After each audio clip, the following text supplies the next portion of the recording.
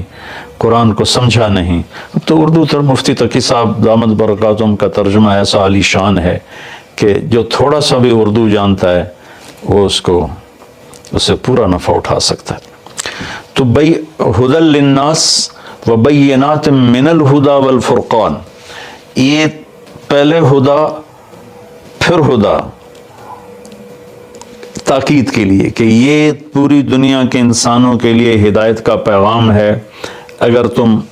اپنے ذہن کو صاف کر کے اسے پڑھو گے تو بینات من الہدی، تو یہ ہدایت کی خوبصورت نشانیاں ہیں۔